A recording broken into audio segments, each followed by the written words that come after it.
online concession stand at rrgsnacks.com has all of our favorite goodies back in stock, from Western barbecue bacon jerky, freeze-dried goodies, butter toffee peanuts, and gummy sour peach rings.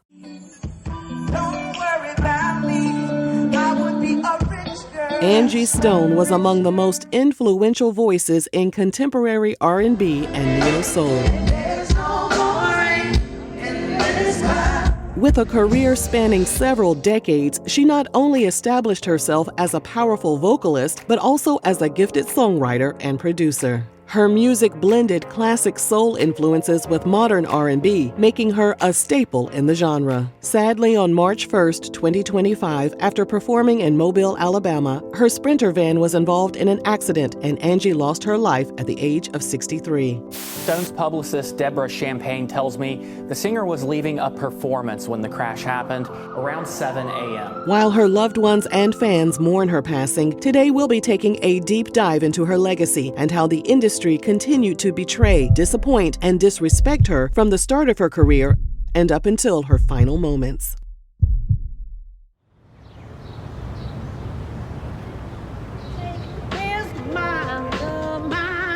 This story dates back to the 70s, when the South Carolina native formed a rap trio with her high school friends Cheryl the Pearl Cook and Gwendolyn Blondie Chisholm, called The Sequence. They signed to Sugar Hill Records, which was founded by Joe and Sylvia Robinson and Milton Malden. They recorded their music at the legendary Sugar Hill Studios in New Jersey, including their hit song, Funk You Up. They also worked alongside their label mates, the iconic rap group the Sugar Hill Gang. Angie told Vlad TV that The Sequence also wrote songs for the Sugar Hill Gang, but they never received any credit for their work. The Sugar Hill Gang's Eighth Wonder, Apache, Sequence wrote those songs. So when you hear, let's dance, I know you got the feet, but let's dance, come on and get down, that's us. Eventually, she discovered that there were more ways to make money behind the scenes. She approached the label and told them, hey, this is what I want. I want to be able to pay my rent when we're not touring. The label was open to giving her more money, but they wouldn't do the same for the other two members of the Sequence. This caused friction within the group, and Angie decided to walk away. Thankfully, the ladies remained friends. She married a man named Rodney Stone from the hip-hop group Funky 4+1, and they welcomed their daughter Diamond in 1984. Angie and Rodney's relationship didn't last, and they went their separate ways. She became a member of the R&B trio Vertical Hold, best known for their 1993 album, A Matter of Time. Her work with Vertical Hold showcased her ability to blend smooth R&B melodies with contemporary production, further solidifying her presence in the industry. The same year their album was released, 31-year-old Angie met 19-year-old high school dropout and aspiring musician Michael Eugene Archer, better known by his stage name, D'Angelo. She told GQ magazine that she knew D'Angelo would become a superstar. There was also an innocence within him that she became protective of, and she became somewhat of a mother figure to him. In an interview with Essence magazine, she described D'Angelo as being awkward. He wore glasses, had short hair, and wore his pants hanging down to his butt. Angie said, "No one saw his beauty but me." After becoming an item, things progressed quickly. She was his support system when he doubted himself and his talents. She said he suffered from low self-esteem, and she had to constantly remind him of his beauty. She told him that one day his lips, his eyes, and everything about him would become famous. Vertical Hold released its sophomore album Head First in 1995. D'Angelo contributed to the album by co-writing a song with Angie called Pray. Vertical Hold broke up shortly thereafter. Angie continued working as a songwriter and worked with several artists, including Lenny Kravitz and Prince. And Angie briefly joined another group while D'Angelo focused on kickstarting his music career.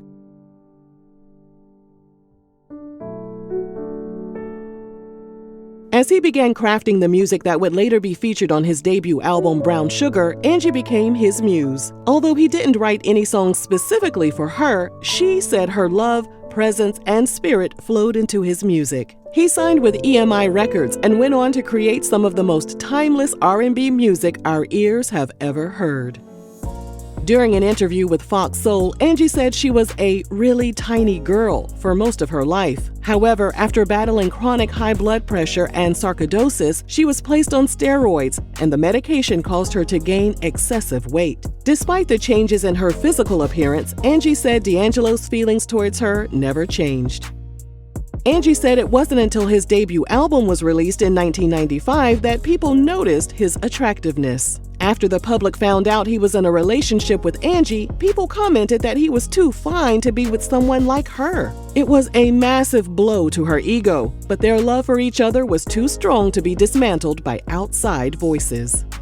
In September 1996, they attended an event that was described as fashion designer Giorgio Armani's tribute to D'Angelo.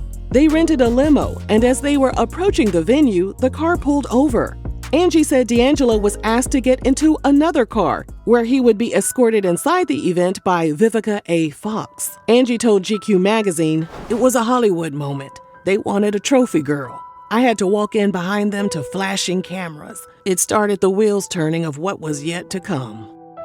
Things got worse from there. When Madonna turned 39, she asked D'Angelo to sing Happy Birthday to her at her star-studded party. Eyewitnesses later claimed Madonna sat on his lap and began French kissing him in front of everyone. Angie's breakthrough as a solo artist came in the late 90s when she signed to Clive Davis's Arista Records. The years of experience she had in the industry set her apart from the other neo-soul artists. By then, Angie was in her late 30s, which meant she was older and wiser than other emerging artists. While she was hoping that her talent would override ageism in the industry, she told The Breakfast Club that Clive told her never to bring up her previous rap career with the sequence because it would reveal her real age. One of the things that Clive Davis and Peter Edge wanted to do was say, okay, look, we don't want to date you. I'm like, I'm still young. What are you talking about?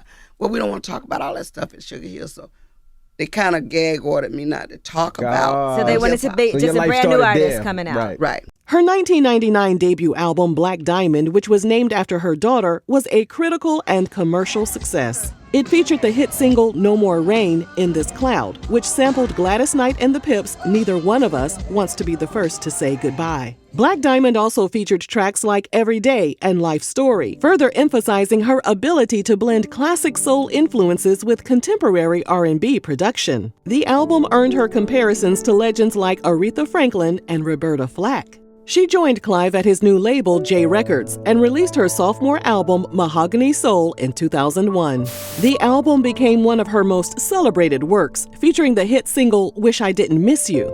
The song, built around a sample of the OJ's Backstabbers, became a defining anthem of heartbreak and resilience, earning Angie a new level of mainstream recognition. Other standout tracks from Mahogany Soul include Brother, which is a tribute to Black men, and a duet with Calvin Richardson called More Than a Woman.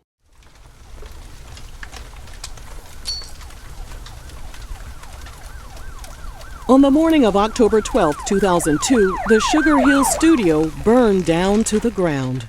The New York Times reported that family members and longtime employees stared sadly at the remains of decades of music history that had been destroyed. Angie didn't realize how the fire would truly impact her until many years later. We'll get into that in a bit. Things were still going well for her and D'Angelo. However, the media was relentless with negative stories about their relationship. I wasn't old when I was writing them hits with him. I wasn't none of that. It was only after he had arrived. It's like, okay, let's get rid of her. She's dead weight now. I became dog meat to them. Although she was confident and knew that D'Angelo loved her unconditionally, hearing that people didn't think she was good enough for him still stung. She told Essence magazine, "I dated someone who was younger than me, and the rest of the world came down on our relationship saying that he had an ulterior motive. They made me feel like I wasn't beautiful, like as if this person couldn't love me." And because I was a dark-skinned girl with full lips and that, and to them, that just didn't go together. But what they didn't understand was he was overweight at one point. They just didn't see that part. It takes two to make a relationship work, and as D'Angelo started touring, there was a temptation at every corner. On top of that, he felt intense pressure from his record company to create a successful follow-up album. Feeling burnt out, he was unclear about which direction to go musically. But then, his life completely changed when Angie gave birth to their son Michael Archer II in 1997. After leaving the hospital, they co-wrote a love letter to their child called Send It On, which was featured on his sophomore album, Voodoo. Sadly, their relationship deteriorated shortly thereafter, and Angie said it took a while for them to really let go of each other. She told Rolling Stone magazine, "Neither one of us wanted to be the first to say goodbye." In between their relationship issues, her weight ballooned to 230 pounds, and in 1999, she was diagnosed with type 2 diabetes. That same year, 25-year-old D'Angelo welcomed a baby girl named Imani with a 33-year-old model named Marsha Daly. It seems that the birth of his second child is what really gave Angie the strength to finally walk away. She told Rolling Stone they would never reconcile because their relationship was full of heartbreak, disloyalty, distrust, and aggravation. She gave her life to God and realized there was so much more to life than trying to go back to a relationship that was doomed. In the following years, D'Angelo continued making music. He also dealt with weight issues, substance abuse problems, had a third child named Morocco, and had run-ins with the law. Angie, on the other hand, was making major moves. In 2000, she was invited to sing the theme song for the TV show Girlfriends. That same year, she told Rolling Stone she was dating a new man. She wouldn't reveal his name, but she said she could hear wedding bells ringing. She added, "I'm not getting married right away, but I know this is my husband." The mystery man was never revealed, and by 2004, Angie was back on the market. She told Madame Noir website that while working on the video for the song I Wanna Thank Ya, actor Idris Elba, who played her love interest in the video, tried to shoot his shot, but she wasn't interested. Looking back on the situation, she wished she would have given him a chance. As the years passed by, Angie was hospitalized for congestive heart failure, made an appearance on Celebrity Fit Club, and managed to drop from a size 18 to a size 14. She released the album Stone Love in 2004. After that, she contemplated leaving secular music and diving into gospel music, all because she was fed up with her situation at J Records. She told Essence magazine that she loved Clive, but the label was overcrowded, and she became the go-to person for all the new artists. Although she was open to helping everyone, she felt she was being disrespected when the label didn't offer her a separate contract that would compensate her accordingly for developing new artists. In other words, the label wanted her to do all that extra work for free.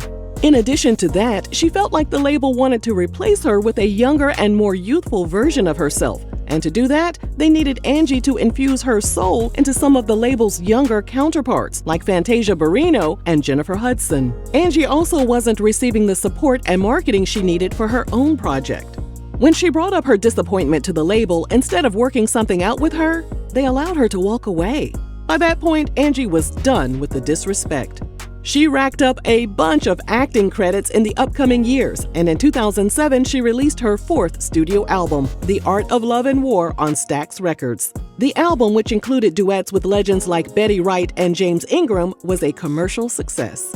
Her follow-up album, 2009's Unexpected, received excellent reviews, but only peaked at number 17 on the Billboard Top R&B Hip Hop Albums chart. That same year, her entire life would change.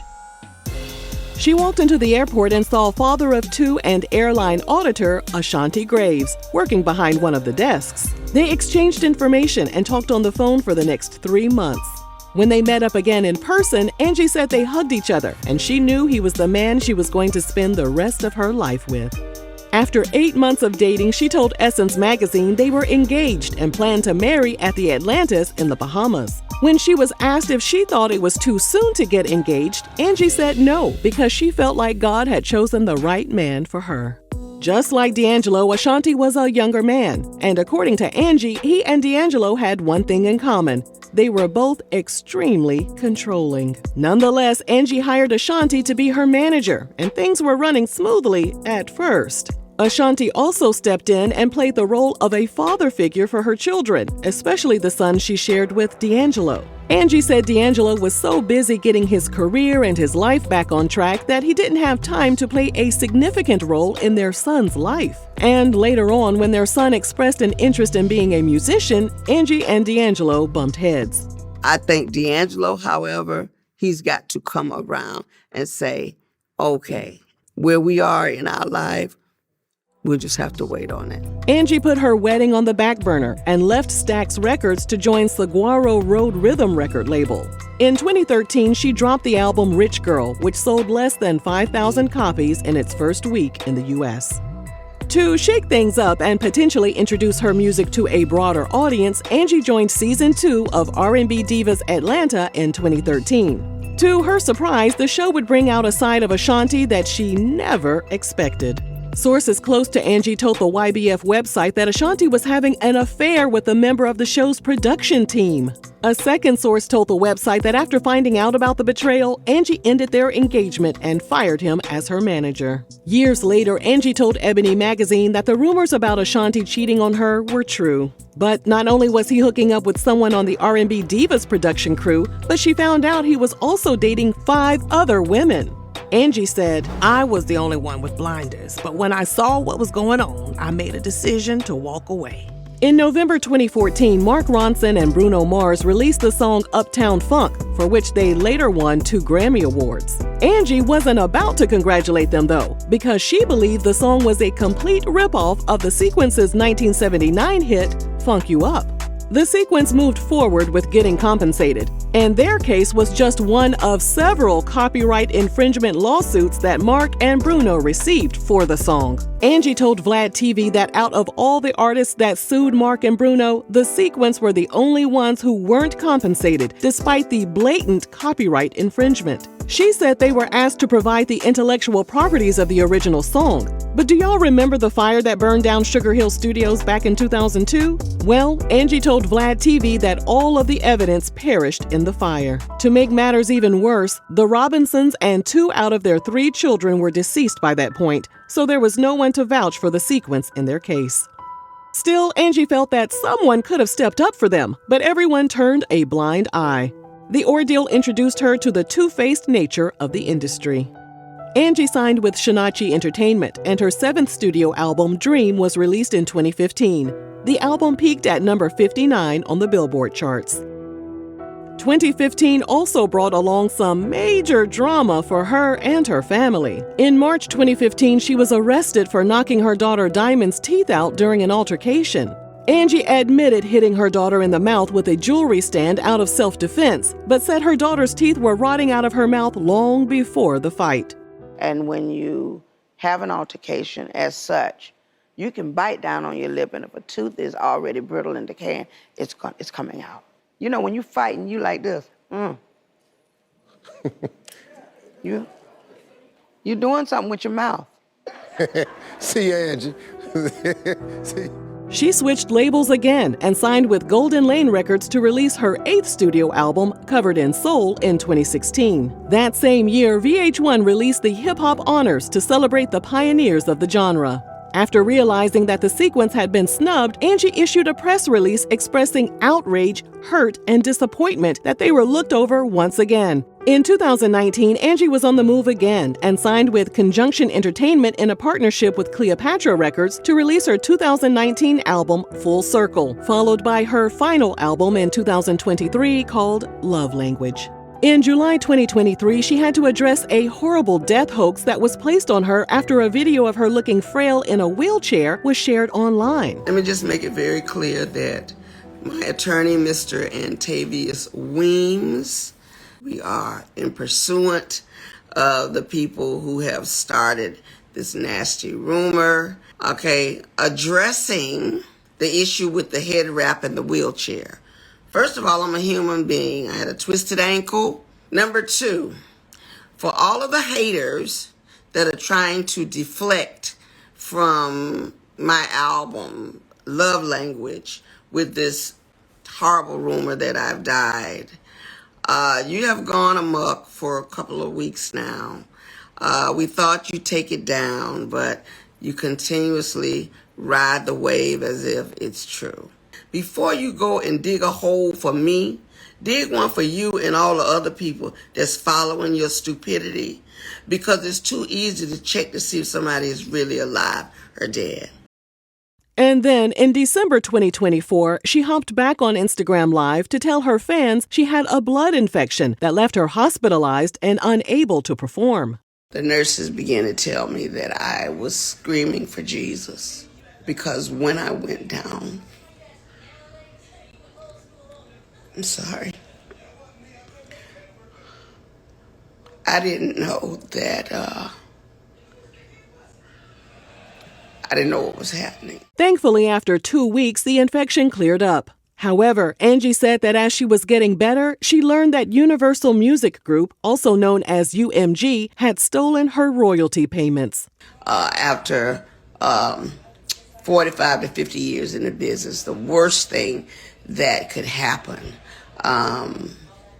it has, of course, happened to me, but they have taken all the monies that were due to me.